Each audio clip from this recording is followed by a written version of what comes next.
தமிழ் உறவுகள் அனைவருக்கும் வணக்கம். இந்த மரச்சிற்பத்தை நீங்கள் காண்கிறீர்கள். இந்த வீடியோ எதுக்கு சொல்கிறேன்னு கேட்டால், திருக்கோயிலூரில் ஆதிசங்கர் எம்பி அவருடைய திருமண மண்டபத்தில் தான் அந்த சிற்பத்தை ஒரு அருமையாக செதுக்கி வச்சிருக்கிறார்கள். இது ஒரு திருமணம் நடப்பது போன்று தேவர்கள் மூலம் திருமணம் நடப்பது போன்று, பெருமாளுக்கு திருமணம் நடப்பது போன்று அதில் இருக்கும். இது என்னென்னு கேட்டால், திருக்கோளூரே அதிகமான கோயில் ஸ்தலமுடைய ஊர்.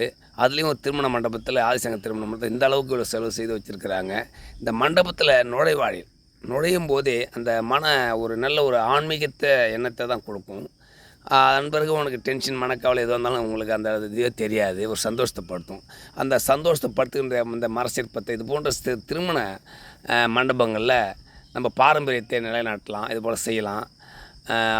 ஆதிசங்கர் அவர்களுக்கு மிக்க நன்றி. இது போல் செய்து வச்சதுக்கு ஒரு சிறப்பாக இருக்குது, பார்க்குறதுக்கு கண்கொள்ளா காட்சியாகவும் இருக்குது.